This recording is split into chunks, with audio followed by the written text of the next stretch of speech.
So good morning, everyone, and welcome to our Protiviti and Robert Half Collaboration Forum. This is week 10 and the last forum in our current series before we take a break for Easter. But fear not, we'll be starting again towards the end of April for our 5th series, taking us through to the end of lockdown, hopefully. More on that later, but it's great to be back with you all once again.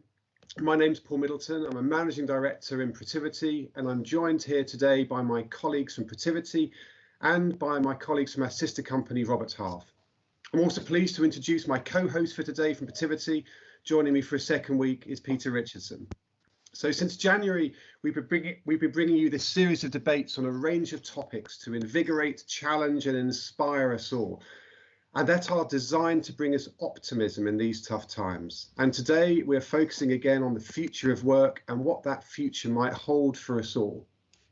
For those of you new to our forums, we started these over a year ago now with the intention of creating a regular forum for business leaders where, in the face of the challenges, the disruptions and the uncertainties you've all been facing, you can talk to each other, learn from each other, challenge each other and gain confidence from each other's perspectives. A year later, and the challenges, the disruption and the uncertainty remains and are arguably even greater. With an unlocked date seeming so far away still, uncertainty over vaccines, the effects of Brexit, global political turmoil, and most people's hair getting even longer, it's easy to lose perspective. So in this, our 4th series, we've sought to bring you renewed perspective, fresh insight, and a healthy dose of optimism and confidence, as we believe that within this adversity, with collaboration and the right mindset, lies opportunity for us all. But this opportunity will be different from before and different in a number of ways. And that is why we want to focus these forums on talking about the future of work. The opportunity, we think, will present itself differently. Our client and stakeholder expectations will be different. The timeframes will be different. Where we work and how we work are likely to be different. And the way people react to it will be different. And the solutions we present will need to be different. So what does that mean for us today? It means that we need to be ready to work together differently and that our old office norms and habits may no longer be so relevant when we're unlocked and released back into our world. So to help us explore the themes today, I'm delighted to say we are joined by 2 fantastic panelists, Dan Foley from Kier Group and Soren Vestergaard from ISS Facility Services. Dan is a global finance shared services director with Kier Group PLC. For over 20 years, Dan's worked across public and private organisations covering public sector, FMCG, retail, finance services, insurance, media, and now in construction and infrastructure. Dan specialised in organisational transformation driven by systems, process and people change in both back and front offices, and as well as HR, IT and procurement. A particular focus has been on operational excellence through shared services, as well as onshore and offshore BPO models. And many of you will have heard Dan in a previous series speak so eloquently about the things that he's passionate around, people change. So I'm sure Dan will touch on this more, but just to give you perspective, Kier Group is a leading UK construction and infrastructure company with revenue of over 4.5 billion, delivering economic and social infrastructure, which is so vital to the growth of the UK. Soren is currently Finance Director and Head of Operational Services at ISS in Denmark. ISS is a facility management services company founded in Copenhagen over 100 years ago. And ISS's core services include cleaning, technical, food and workplace services. And with over 400,000 employees and activities in countries across Europe, Asia, North America, Latin America and the Pacific, Soren is well placed to bring perspectives on what our future places of work might look like and how our ways of working are evolving. Soren's held a number of senior roles with ISS since 2017, and prior to that, finance executive roles across a number of other industries. And you'll hear very shortly that he is a passionate driver of change with an inspiring vision of how our future might look like that he will share and you can react to. And as ever, that react is what we want you to do, and let us know your thoughts and questions throughout this forum. Now, to do that, as ever, again, you can use your hand. You can put your hand up using the Teams button in the right-hand corner, and I'll come to you. You can write your thoughts in the chat, or if you just can't contain yourself any longer, you can take yourself off mute and let us know what you have to say. but please do react and get involved. This is your forum, and you getting involved is infectious. So as I mentioned earlier, I'm joined here today by my colleague from Protiviti, Peter Richardson, who is leading a global initiative across Protiviti, helping us at Protiviti and our clients reimagine the future of work and the future of our office. And he is our own architect of the future of work. So more from Peter later, and I'd like to start then by asking you, Søren, how do you see the experience of the last 12 months causing a shift in what is important to people, as well as our workplace values, and what does that mean for the future of business? Well, I think there are two different themes to touch upon here.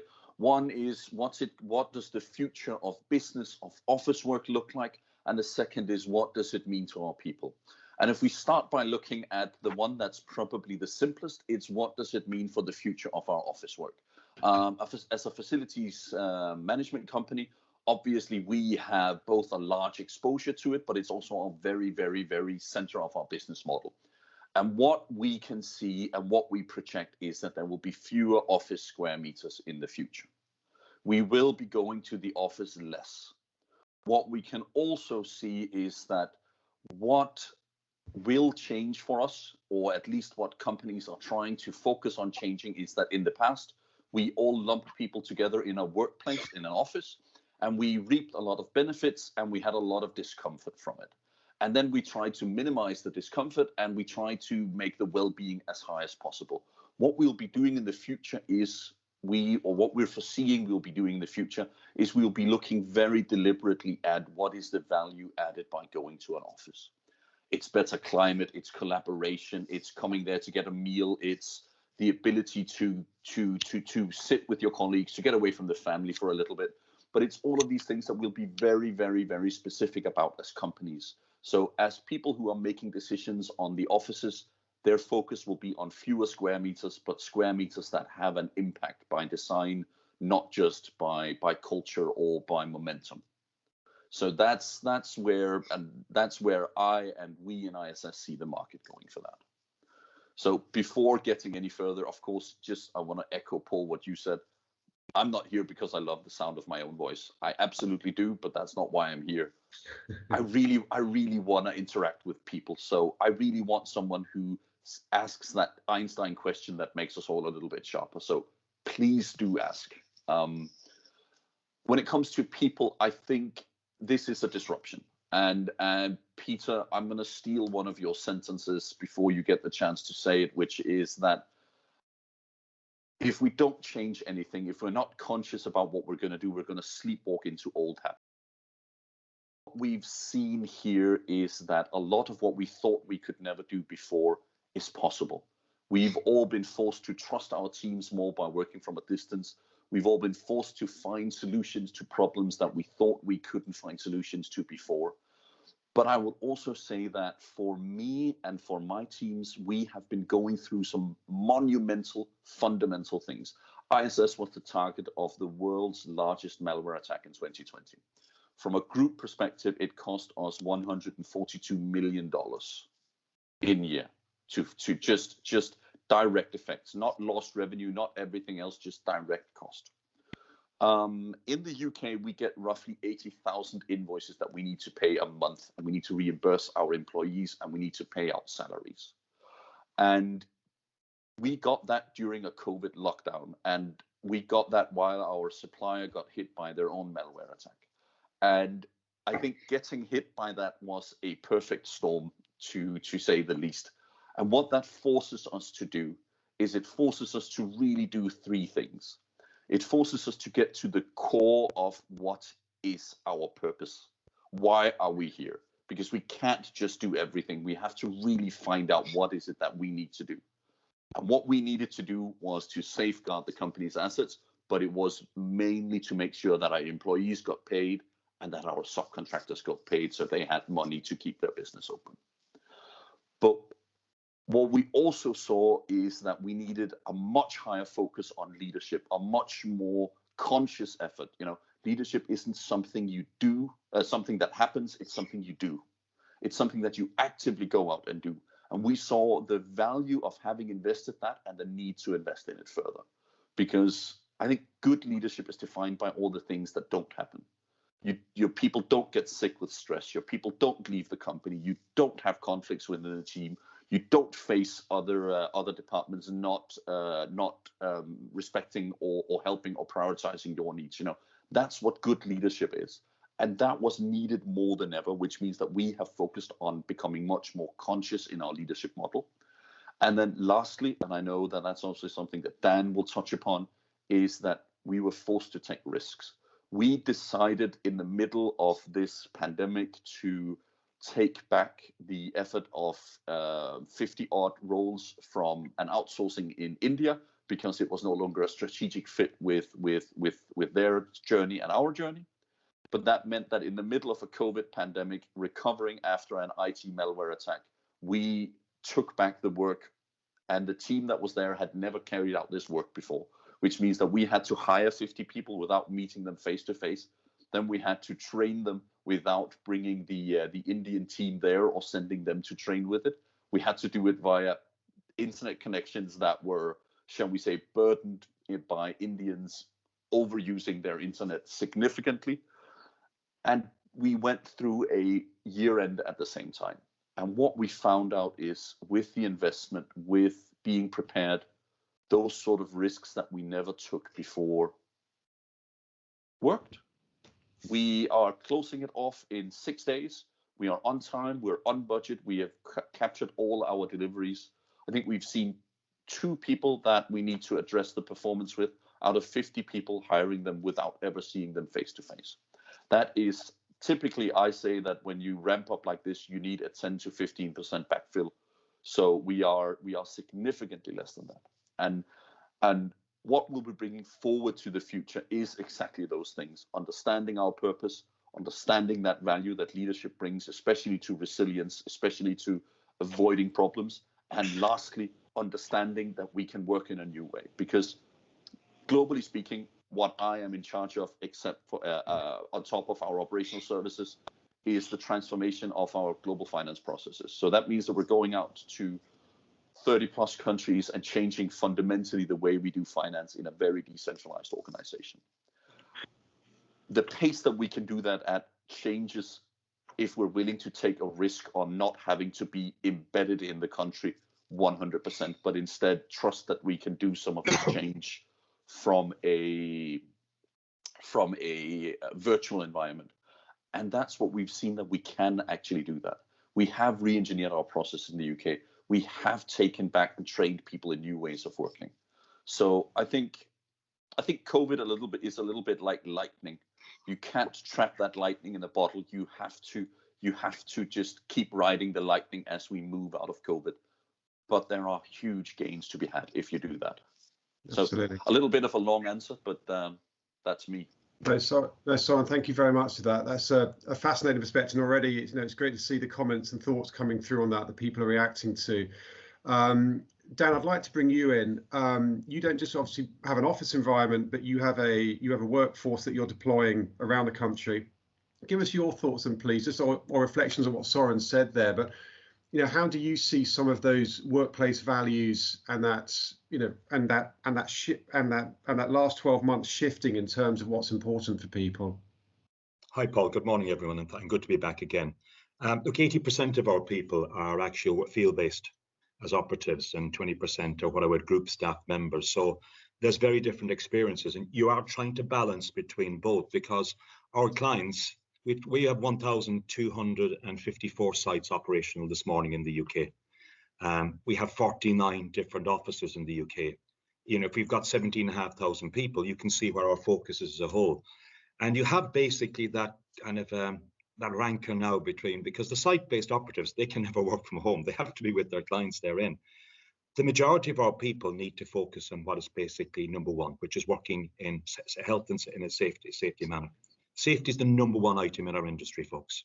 Getting people home at night, regardless of COVID or not, is critical to what we do at that moment in time. We have to stay in bed with Public Health England, who can visit our sites, make sure they're operating effectively. And we'll talk later on about the innovation we've seen across our sites there as well. Office-based staff, as Soren goes, like this footprint is going to change dramatically. There's less of a physical footprint. Office consolidation, as you can imagine, is left, right, and centre. We have an office in Manchester, 480 spaces, and 21 people in there yesterday for ourselves. And a hub approach is coming more to local needs more than ever before. I think where we're trying to balance between our workforce is to actually say to people, what's the right thing for us to operate for our client base right now? And our values haven't changed. Collaboration, our main value of collaboration, is never more needed than before. Whether it bases innovation, whether it's trusted, whether it's focused, because in the reality, in the lockdown, with the actual reduction in traffic and the reduction in people out there, we've allowed our organization and the contracting infrastructure organization to get and do those things that we couldn't have done before. Our basically roadworks have increased significantly. Our housing maintenance activity, our operations with facilities, the ability to move equipment around the UK from a supply chain basis is better than ever before. I think one thing that has really worked through with us is that we have to thank the British government for what they've done for us. The support that we've had within the UK at small business, at large business, whether basic through tax deferrals, through government grants, bounce back loans, they're things that, you know, we've got to be really thankful for at that moment in time, particularly for large corporates as well. They've helped people through some very tough times. And the onus is on organizations now to pay back those where the good days have come back therein at that moment in time. And our supply chain is one of those items than ever before. We can't operate without our suppliers, Paul, and everybody else working with us. We have 4,121 subcontractors in there this morning with us. 10,222 material vendors provide data to us. At 5 o'clock in the moment, our subbies go to a concrete site to collect our products, to be open our sites at 6 o'clock in the morning. Those individuals and those people need to be up at maybe 3:30 in the morning to work with us, to get ready for us to open our doors at 7:30. There's phenomenal collaboration, phenomenal ways of working. And so that social distancing, all that work around that, we've had to work very closely. And great leadership's been provided by our industry here, Paul, as well, because the Construction Leadership Council have set out a framework for how we operate. And it's been different across different parts of the UK. When I was talking to you 10 months ago in Scotland, our sites were closed down for that period of time. But in England, there was ways of doing things differently there. So the shift is very, very different. It's finding that balance between office people who have it better now because they don't have to get up as before, and actually as early as before potentially, and those are guys on the sites where effectively it's BAU for them, but the public's always watching. Okay. So thank you for that, Dan. So just to come back to you then, and just reflecting on some of the comments we're seeing here in the chat. I mean, I'll ask this question to you both, but you both manage large workforces. And what have you seen the pandemic cause from an innovation and collaboration perspective that will shift the way we work? So one of the comments here, Soren, for example, in the chat is around how, you know, you're probably servicing less office space, which might have an impact on your revenue models, for example. So, you know, you've got to reinvent some of what you do. You've got to rethink some of what you do. Can you just give us some examples of how you've looked at innovation and how that's going to shift the way you work going forward? I think from my side, well, there are two sides to this, which is what is ISS going to do with our price model and our business model? And I don't think that's the most interesting topic, but I'll talk about it briefly because it is still interesting when you are facing a market that is changing, and at least on standard drivers, you're seeing it changing in a negative manner. What are the options there? And what I will say is that the businesses that will be winning in 3 to 4 years are the businesses that are ready for change right now, that are adaptive, that are fit and ready to change their business model now. So those people who, it's so trite to say never miss the opportunity of a good crisis, but I do think that you need to be ready for the change that's coming. And that's what we're seeing in ISS, is that we look to, as people look to do different things with their office space, even though there are fewer square meters, it will impact our existing portfolio. What we believe is that the overall market will shrink, our market will shrink, but we will have a chance to grow by being adaptive and ready. And that is things like going out and looking at different value drivers. So one of the places where you can actually grow your market quite organically is we are offering take-home lunches for 3 days, for instance, so that when you come to the office, your canteen is offering you a pack for the next 3 days that you're going to work from home. So you don't need to prepare your own lunch, and it's not going to be that same boring thing you always eat. Or on Fridays, they offer real restaurant meals that you can take home with you. One of the other things that we're doing is that we're looking to improve our data quality to our clients, because what we have is a global scalable setup, and we are very used to working with facilities, which means that if we can go out and say, for instance, to Protiviti, across your portfolio, you are using this many square meters. Your carbon footprint from power consumption in lighting, in heating, is this much. By the way, you should also be aware that in this office, you have your AC running, even though 2 days a week you don't have any people in the office. That kind of higher intelligence and building in that increased focus on what your workspace is and what it does for you, pairing that with a trend of carbon footprint, of social responsibility, is where we see a lot of the value. So what this is a chance to rethink, because you're being forced to. But if you embrace it, then it will allow you to move ahead of your market. Or if you're a little bit of a pessimist, all of your competitors are doing this. If you don't rethink boldly, you will be the one left behind. So that was from a business perspective, jumping off from ISS. Obviously, there is a lot more that we're doing. Some of the things can't go into them. Some of the things not really interesting for this. What I'm seeing with my work team is that we are, or what I'm quite deliberately doing, is that we are talking about this more. So I think if you want to build an engaged workforce, if you want to build a resilient team, and resilience is top of mind, of course, for me, with our transformation, with the COVID pandemic, but also February 17th is a day that we are all in ISS just going to remember for the next decade. That's when we were hit by the malware attack. And resilience absolutely comes into play there as well. If you want to do that, I believe, and this is my own personal model, but I believe that there are 4 core values you need to look at for your team, and that they need to have, there are 4 legs you stand on. It's purpose. People need to feel a purpose when they go to work, both from a individual perspective. What I do changes something. I'm not just, throwing things into space, but also from an overall perspective. There needs to be a purpose with what we're doing. You need to understand, why are you coming to work, and why is that a good idea as a business, as a team, as an organization, as an individual. Then you need security. You need to feel, well, I think Dan said it excellently when he said the most important thing is that our employees can leave work without being injured. I was in cement and mineral construction, and constructing plants for that and running them. That was exactly our focus as well. So people need to feel like they are safe and secure, but what they also need, and what we focused on during this pandemic, is that we need people to feel like they have a job. We need them to not sitting there and worrying about if they have a job. So ISS came out with a very, very large deficit for 2020. It's along the guidelines for what we said to the market, but it was huge. It was the biggest we've ever had.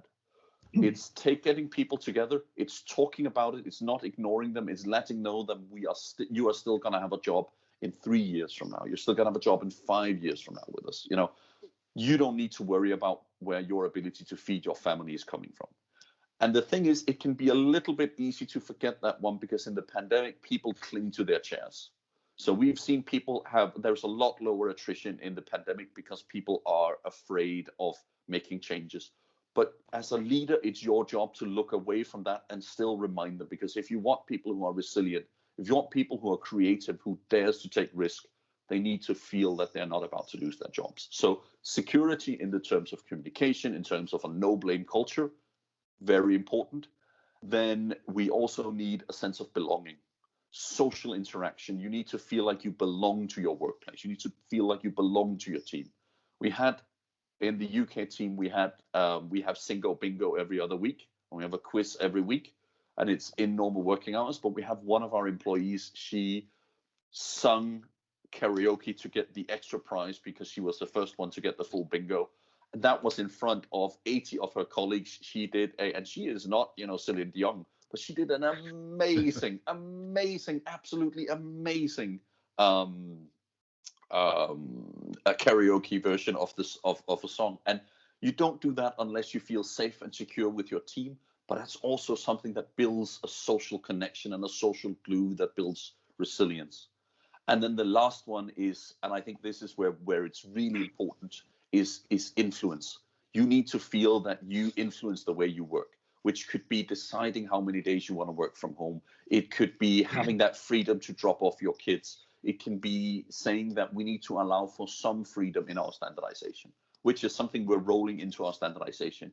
We need to standardize without tying people on their hands and feet, because while it looks good on paper, while it looks good from a group and a management perspective, it reduces people's motivation and resilience and purpose so much more. So just where I see the focus for us being is purpose, security, belonging, and an ability to influence your workday. Did that answer it? So yeah, that did. So that's very, very powerful, I think. And we've always talked to frameworks on this call, and I think people will really value that. And the purpose, the security, the belonging, the influence, really powerful. Dan, I'd like you to come back on that if you can, just give your perspective. But I think maybe starting with something that Soren shared at the very start, which was that idea that those businesses that will be winning in a few years' time are those that are ready for change. Well, not just ready for change now, but are changing now. And I think kind of some of what Soren said there is such an important framework in terms of readying people to embrace that. Paul, like in a prior life, I trained to be a priest, and we were always taught at the seminary that the only human institution that rejects long-term change is the cemetery, right? If we don't evolve and basically push against the past, then we will be part of the past. There's no doubt in that. I work in what I would call a great industry. People may not see it as a sexy industry on that line, but I think the opportunity for innovation and change the ways of working is massive. Sites have had to adapt, Paul, more than ever before, and very much weather dependent. Our key element at the moment, we have to roster. We need people to get their marching orders for the day and get on with what they've got to do. When it's teeming rain, we were used to having massive gang huts for that. We've had to build massive lean-tos. We've had to drop in thousands of porta cabins extra onto our areas. And these porta cabins, which could have held maybe 15, 20 people before, can hold 4 through basically social distancing areas for ourselves. So we've got to be innovative. So how do we get instructions across to people? So what we've started doing is hiring massive 20 foot by 20 foot, basically LCD, basically TV screens. And we use basically our operatives to pull up into the car park, and we actually do the briefings massively in front of them.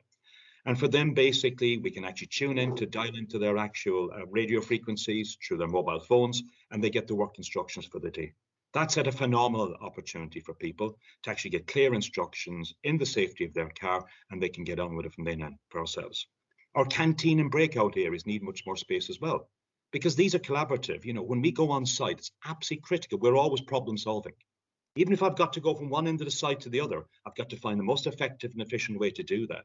So therefore, I've got to stay basically that social distancing manner. Recently, we invested in 1,500 helmets, and those helmets have a chip in them. And those chip, if I go, Paul, if you have one and I've got one on, if I go within 2 meters of you, it emits a signal. And it allows basically us to actually understand, actually, I can keep within the distancing, social distancing elements that are there as well. One of the critical elements that the public are watching, and that's why I said the last time around, they are watching our sites all the time. They're writing into people saying, actually, do you know what? I've been on a site and I've seen basically people are not 2 meters away from each other. And therefore writing in. So we've got a public perception as well as how we innovate in this industry as well. So not only do we hold that safety element to it all, we can actually do through Wi-Fi, take the data in those helmets, triangulate that, and understand the most effective ways of operating on a site. If those 15 helmets give us the data we want, we're going to roll them out through all our 17,500 operatives as a whole. I think there's massive opportunities there as well. When we look at our sites, therefore, as well, Paul, we're looking at opportunities for green, moving vehicles. If we're in Hinkley Point, if I go 50 miles an hour, it takes me 45 minutes to go up and bus from one end of the site to the other. And if we're up and down there all the time, can we have more green vehicles, more carbon effective vehicles there? I've saved 55,000 miles in the last year in terms of my travel around the UK.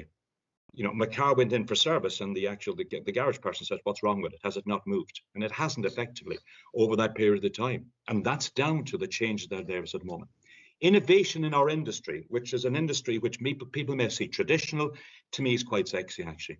The idea of proper, basically, opportunities in our highways and road maintenance business. We put our people at risk because of bad behaviours by the public. If people are on a road and they fire out of their actual car, the debris that they've got in the car, somebody's got to go and collect that for you. So our innovation now, we have robotics that allows to do that. We will deploy robots at the side of the road, managed basically well away from before the operation to do there. Poor driving on the road, knocking over cones. We've got the ability for our cones to right themselves as well through central control. So look, I actually think there's some elements that won't change, like road signage painting. If you've got to write the word bus on basically on a road or for a bus stop at some stage, a human being will be the best person to do that for us right now. 2030, though, is a long way off, and I think when we're looking forward in some of this, Paul, we look to 2025. I think the industry of our side is moving at a pace of change that we've not seen before. And things like modern methods of construction. We're building a prison in Wellingborough, and we've won awards because the majority of the building is actually done off-site. We just bring the completed modules together, and we actually bring them together like Lego, and we clink them in for ourselves, and we've tied them in there, and that ability. The ability for drone capability as well, Paul. Watching going on what's on sites from health and safety perspective is massive as well. So innovation and ways of working at our is never going to be better than before. It's how do you fund it, how do you stay ahead of the game, and how do you stay competitive? Because our clients will want the best because they will see on other sites what's going on as well, Paul. Absolutely, Dan. I think they're really powerful examples, and I think it's interesting. There's many people on this call who come from a risk management background, and I think with some of that as well, there is an element of risk taking to drive that innovation that we haven't necessarily seen before. And just to get your quick perspectives on this, do you see this as us collectively now needing to take more risk to get those best outcomes? Do we need to dare more? Do we need to take those risks? Dan? Calculated, Paul. Calculated is the word. It's industry dependent and calculated. Everybody at some stage has got to go back up to the RMAC and actually ensure that the business is managed in a safe manner and in manner with the actual laws and the regulations of the individual country and that line. Risk taking is good, must be calculated. If you look at what Dame basically, Sharon White said in John Lewis, and we've seen in 6 months in John Lewis the pace of change that would have taken 6 years. And I think basically now you're seeing in different industries the pace of change of 6 months taking 6 days to do things. Depends on the industry, depends on your risk profile, it depends on your financial stability as well. Because the organizations that have had cash coming out the other side of this are those that can probably take a little bit more risk than others. Yeah, absolutely. Absolutely. Now, there've been quite a few questions coming through on the chat around what our future working models are going to look like, what our future offices are going to look like. And so I'd just like to switch gear now a little bit and begin to look at that future of the office. And I'll come to you in a moment, Soren, just to look at that and what that's going to be a pure office, a hybrid office, what that looks like. But before I do, Jordan and Leila, I'd like just to introduce you, just to share your perspectives on that as well, which Soren and Dan can react to, and everyone else for that matter. Thank you so much, Paul. So basically, just going to have a few talking points today, looking at the future of the office and what that will look like specifically. I'm going to be looking at 3 talking points, looking at the workforce evolution, the employer versus the employee, and new hybrid skills. And I'll be handing over to Leila, who will touch on the rise of the anywhere workforce and long-term employee preferences. Looking from the workforce evolution, as we move into the new normal, there'll definitely be a combination of the remote work and working from the office. Interestingly enough, in the UK, the number of remote job work postings increased by 190% during the first months of the pandemic, as opposed to pre-pandemic times. Looking at the evolution of how the employer and the employee will behave, there are definitely some benefits that will be seen as we evolve into our new normal. Some form of agility, work-life balance, improved, reduced office costs for the employer, the redesign of job roles, and interestingly enough, looking at the last point, looking at the shift to employee-led choices and how the power play between the employee and the employer will shift as we move. Touching on new hybrid skills, there's definitely going to be an expanded need for diverse skills. Interestingly enough, it's been reported that there's going to be a need for hard and soft skills as we move into our new normal. I mean, looking at that, there's been reports that have said that finance and accounting roles over and above their usual job requirements will now be needed to have that adapt to change and think creatively and work within teams. But now over to you, Leila. Thanks, Jordan. So I'm just going to talk about the rise of the anywhere workforce. In our recent Demand for Skills Talent report, the statistics have been really interesting. Hybrid workforces where some employees will work remotely and others will work in the office, as we've already heard, are now seen as a permanent way of working by both employers and workers alike. So with a significant rise in remote working opportunities, this means a couple of things. Local talent may not be as available to companies if they don't move quickly with their hiring plans and adapt to some of the changes that we're seeing in the market. And moreover, if clients aren't willing to offer longer term work options, this may mean that they'll miss out.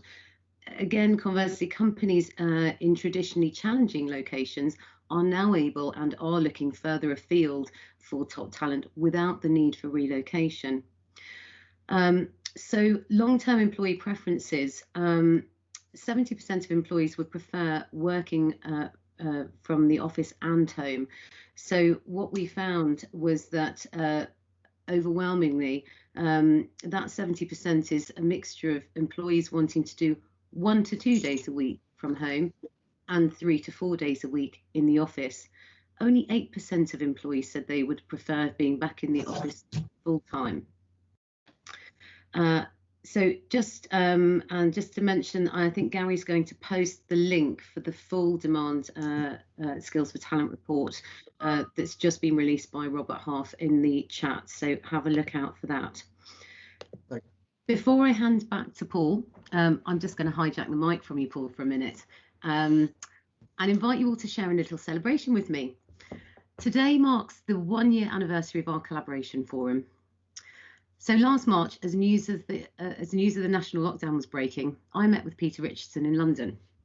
As Peter and I sat talking in an eerily quiet office, I suggested co-hosting a webinar between Robert Half and Protiviti, a safe place where business leaders could come together during the impending crisis to support each other, share their challenges, listen, learn from each other and swap tactics. I won't share Peter's full reaction, something about recruiters being ambulance chasers, but after some gentle reassurance, the Robert Half Protiviti Collaboration Forum was born. On the 16th of March, schools shut, homeschooling started. On the 23rd of March, Boris told us to stay at home. On the 26th of March, our first collaboration forum aired. 53 weeks later, and poignantly as we mark the 1-year anniversary of Boris's announcement, the collaboration forum is still running. We have covered cash flow, breaching banking covenants, catastrophic revenue and profit decline, investor relations, health and safety of the workplace, motivating remote teams, leadership, mental health, pivoting, operational resilience, cybersecurity, surviving to thriving, the recovery of the economy, the importance of laughter at work, innovation, and many more topics. We've heard from chief officers of businesses such as Pets at Home, Dixon's Carphone Warehouse, TalkTalk, and inspirators such as Helen Pankhurst and Derek Redmond. Every Wednesday, Paul Middleton has worked tirelessly, crafting questions to guide the conversations with consideration, compassion, and integrity, giving over 150 speakers a platform to speak their truth. Ably supported by Gary Reynolds, Head of Marketing, Kathy and Supriya, our marketing colleagues in India, and Sean Fothergill, who covers production. In all our 53 weeks of working together, we have not met each other, yet we have celebrated Diwali, met each other's children, met our lockdown puppies, and shared the emotional journey of lockdown together. In a minute, I'm going to ask you, our audience, to join me in celebrating our 1-year anniversary with a round of applause. But just before you do that, let me share something else with you. Today also happens to be Paul Middleton's birthday. Yes, Paul. Happy birthday. Thank you, Leila.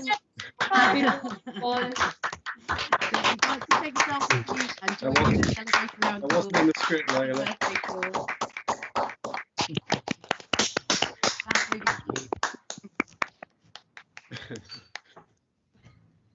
Thank you, Layla. I'm not really sure where to go with that now. That's everything. Just never give Layla the mic, Paul. Yeah, exactly. No, that's why I had to hijack, because I never get offered it. You did. No, thank you very much. Thank you, everyone. That's very nice. 21 again, obviously, but so where to go from here? Right. So, Soren, I'm going to come back to you then. Wait, back to the script, Paul. I know. I'm completely lost. Question five. We've heard a lot there about. Let me just make a couple of comments maybe on something that people said while you recover your composure. I agree with an awful lot of course of what both of our colleagues have said. I think the general perception is that the reduction in office footprint is going to be something like about 30%. Is the general consensus at the moment. The numbers that have been quoted on the hybrid model and people looking forward to some form of hybrid working are, yes, in that 60 odd to 70% range. I think one of the most important things is that we talk about this getting to a new norm. I think we're just actually entering a period of further experimentation and innovation, to pick up on some of the things that Soren and Dan have both said. This is not about settling down again. It's absolutely not about sleepwalking back into the past. It is about looking forward, and it is about experimenting more, actually. We don't know all the answers. There's a bunch of things we're going to try out. Some of them we're doing already. Some of them work, some of them don't work. I happen to be the trustee board member for a visually impaired charity in London, and they observe that while the pace of change has been very rapid, when it comes to some of the issues such as accessibility for blind people, we haven't got it right yet. You know, we've managed to roll out tools and systems very, very quickly, but we haven't always built into that some of the bigger questions that we need to think about, and I think we need to learn from that too. I'd also say that this idea of office usage and what it's going to be for is quite challenging, and I agree entirely again with what Soren said. I'm going to borrow something that I heard the head of marketing at Mars talk about, and what she said is she was thinking about a 5 C's model for the use of offices. And she talked about offices being used for connection, collaboration, celebration, creative ideation, and compassion.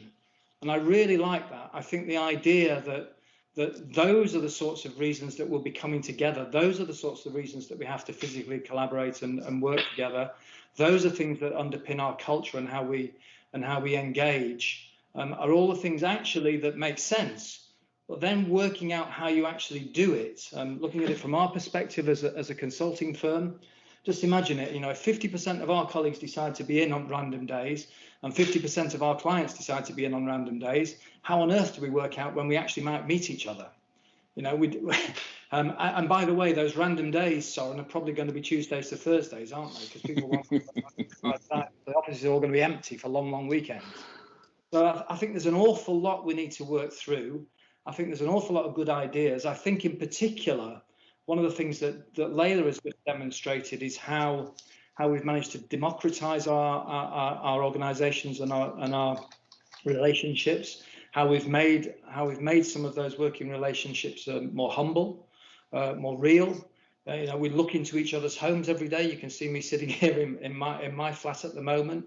You know, we share times with our children, with our dogs, with our Amazon deliveries, and that's made our lives much more real, something we don't want to lose. At the same time, perhaps some of our people have become more loyal to our personal networks than they have to the businesses they work for. Those personal networks are actually becoming more central to the way we actually operate and think. So working through all of that is going to be a real challenge for us. And we're just entering now, I think, a period where, again, to coin what Soren was just saying, we need to dare more, not necessarily take unnecessary risks, but certainly dare more in the way we think about the future and the way we manage that future. Thank you, Peter. I've got my composure back now. So I'll take that back to yourself, Soren, if I may, because, again, lots of comments in the chat about what those future offices might look like. Actually, are we going to rebalance the use of offices? What What's your view on that? Do you see the same concerns Peter's articulated around those hybrid working models? They are absolutely valid, 100%. So first of all, I think it's interesting what Layla showed us, and what we saw on that survey. I think there is no discussing it. I think it's interesting looking at the numbers, but there are no discussing that that's what it's going to be. What we are looking to do with our teams and with our organizations and the team sort of beneath me is I'm taking the lead to say each team decides 2 days where you are in the office. Everyone from the team is in the office to get those 5 C's in place. And then what we're jokingly saying about the rest is you can take 2 from home and 1 from your summer home. Trying to enable people to say it's okay that you don't sit in a home office, but that you go to your summer home to work, for instance. But what we do need is we need people to be available for some collaboration. We need them to be there. I think those 5 C's were really powerful. If I go a little bit dyslexic, then I could say knowledge share with a C would probably also be there, because what we're seeing is that in an office, if you are more than 30 meters from each other, the informal knowledge sharing drops off rapidly. So when you are working from home, you are obviously more than 30 meters from your colleagues. I think we need some of that as well. I also think, and that culture is not that needed for existing teams. If you're running on momentum, everyone knows the landscape, everyone knows the culture. But when you're bringing on new people who doesn't know what the map looks like, who doesn't know what the culture is, it's going to be really hard to get that under their skin. But it's also doable as long as you do it with a conscious effort and a conscious action. So for instance, for new hires, we are all shooting, the line manager for a new hire is shooting a 5-minute video on their cell phone out walking in their home to give to people before they start, so they feel that connection to their workplace.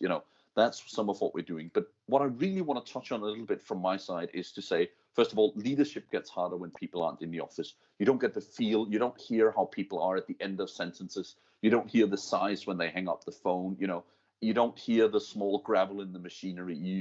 You only, it's hard to be proactive as a leader. And that's something I miss, and that's something that I try to rebalance and find a way to do. And I'm not always succeeding with it. What I also think is 2 very important things to touch upon is when we're looking at working from home more, when we're standardizing, one of the things I've told the process teams to do is whenever you sit with a process, you have to ask yourself this question: can this work be done from home? And if the answer is no, then can we change the process so it can be done from home? But there are some hard resistances to this, which is systems, which is you might need availability. There are all these things we need to tackle. But in any change management, there are the soft resistances that people don't say out loud. Leaders who don't trust their employees to work from home, but also employees who are afraid that if they say that we can do this work from home, then is this job going to be outsourced? Am I setting my company up to outsource and fire me? Those are soft resistances that we need to tackle, and we need to make people understand that is, we need to give them that security, both for the leader. We need to find out how do we make him take that leap of faith to trust his team, but also for the employees, how do we ensure them that this is not setting them up for an outsourcing in 6 months? And then what I also want to talk about is something that we often forget, which is if we start telling people that they need to work more from home, then I think we as employers incur a new responsibility. And it's a responsibility I've been thinking about a lot during the pandemic, where we've forced people to work for us, but we've told them they can't come to the office. And that is their working environment. I found out, and it wasn't me who found it out, it was the local management team. We had an employee who had been working off the side of his bed on a nightstand with a laptop for 6 months.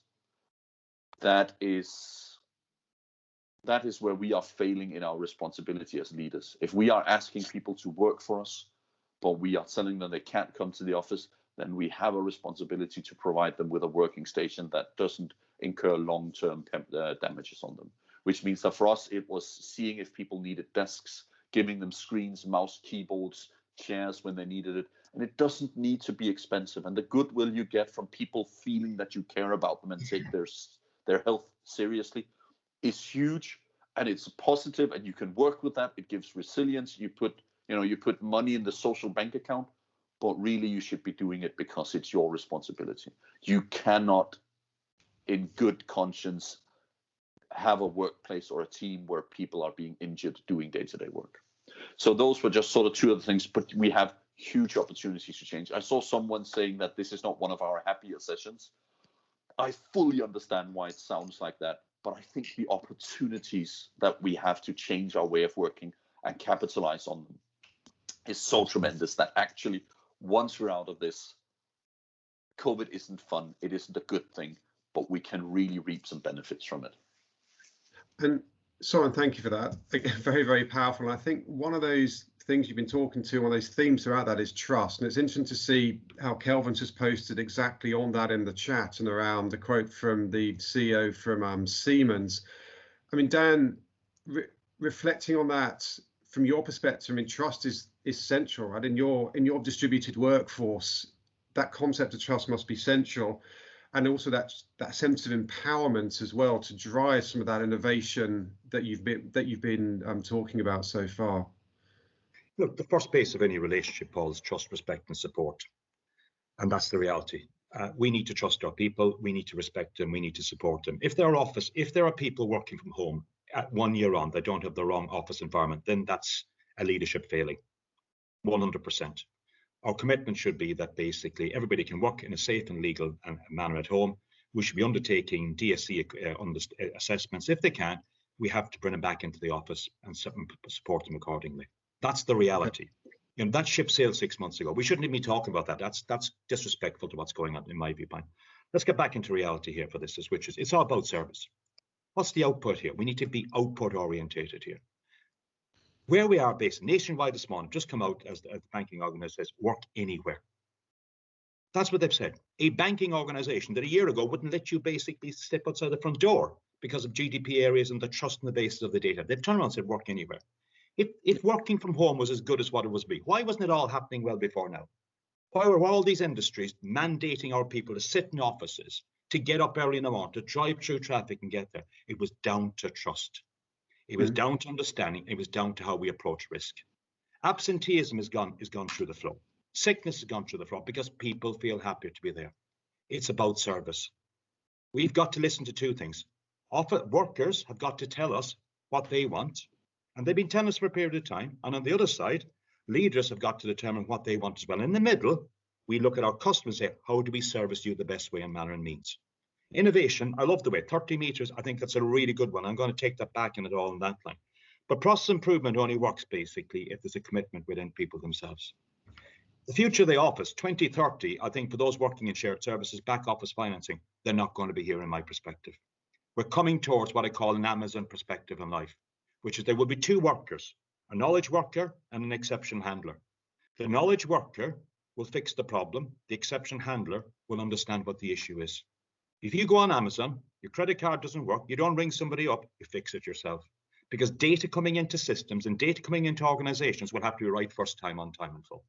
That's going to change the landscape of work completely in that line. It will mean, and I'm with Soren on this, it will mean less people in offices for many reasons.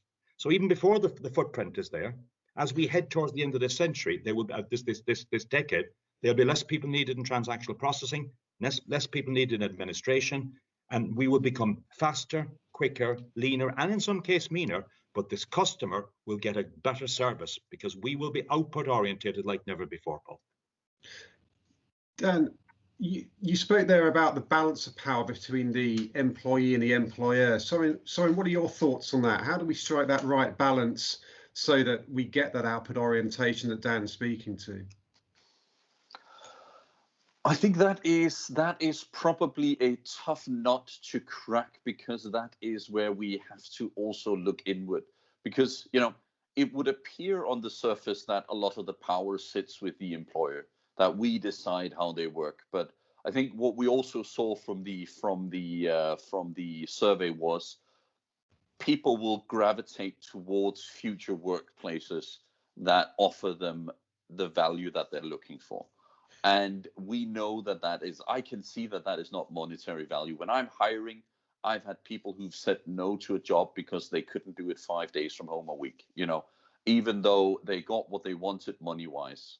And I think it is there is only one way to do it, and that is to have a realization. I think we all understand this. So I just before this call started, Paul, I said to you something which is, and I'll try to keep it short, which is in ISS, we don't have a patent, we don't have the COVID vaccines, we don't sell Tesla cars, we don't own an oil field. We sell people who do something that everyone else knows how to do, which is cleaning.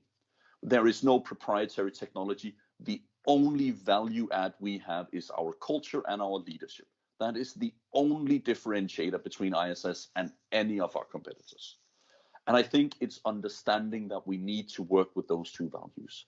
So for us, what we are doing is that we are having that as conversations. It's about having those conversations, and you can't. We here on the call, we are all spending a lot of time thinking about this. People dialing in, they do this because they care about it, because they want to sharpen their thoughts around it. Our employees might not necessarily be in that headspace or in that place.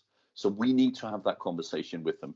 And I think it might be worth pulling up. I think I shared with you a slide on some of the conversations that we're having.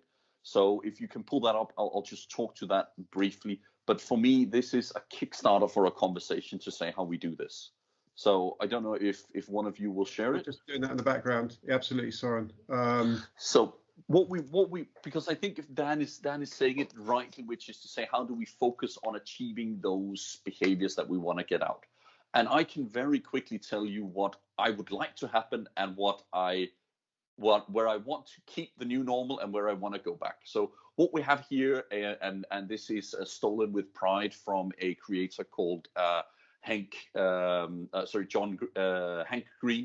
and I just absolutely love it. It is to say, looking at what new behavior, where do we want to go back to the old behavior, and where do we want to keep the new behavior? But it's plotted on an axis of will happen and won't happen. And I think one of the things that this is just my mind map of it. I want to go back to critical business travel. I need to. Less than 1% of my team is in the same country as I am. I need to go there for critical business travel. We're building up an HQ in Poland. I need to be there to talk to that team, and I am itching to get out there. But Dan, you said it. You inspired that thought in me when you said you'd saved 40,000 miles this year. You know, over the last year, I've saved just over 100 days of business travel. I don't want to go back to non-critical business travel, but I also think realistically that's not going to happen. Realistically speaking, unless I do something drastically different, I'm not going to get to keep my new behavior. You know, I want to keep the new behavior on more staycation in Denmark, and probably will happen. But what we do for the team is everybody in the team fills this out, and everyone does it as, again, cascading down through the teams. And then we pull these together, and then we say what's really important is where we want to keep a behavior that we think won't happen. You know, so the left side of it is important. And then we sit down as a team and we say, how do we move things out of the won't happen side of it and into the will happen? And there are some things that are just, you know, wishes that you can't have. But there are also things that we can see, if we make a conscious effort as a team, we can move it into the will happen column. So for me, that's how you do it. It's about having those conversations, and it's about taking those risks. It's about having learned that our risks will work. And so I think that's a fantastic way to end it. Again, I think people will, because, you know, like the model, and I think we'll use that. I think it's really powerful. We've run out of time. It's 9 o'clock. Look, I'd just like to thank you both. That's been a really amazing session. I think, you know, lots of fantastic comments coming through. You're both so passionate about what you speak about, and that really shines through. And yeah, it's very inspiring to hear it all. So look, I'd like to thank you, Dan. I'd like to thank you, Soren, so much for taking the time to share that with us today. Hopefully we got to all of your questions, or the spirit of your questions and what you asked. I'm sorry if I didn't get to it directly. There will be a video of today's session posted on our website, so please do look at that, share with your colleagues, friends and LinkedIn contacts. As we've all said, this is the end of our 4th series. Our next series will be kicking off towards the end of April, I think 22nd of April, when we will be unraveling even more perspectives on the future of work and looking to inspire you to seize those opportunities that presents post-lockdown and get everyone ready for that. So until then, I'd like to thank all the production team here for all their tireless work on this series, particularly Layla, Gary, Kathy, Supriya, Sean, Jade, Peter, Lauren, Abby, Theo, and everyone else. On behalf of my Protiviti Robert Half team, thank you once again. I'd like to extend all our best wishes to you all. Stay safe, be bold, be kind to each other, and we look forward to seeing you soon. Thank you very much, everyone.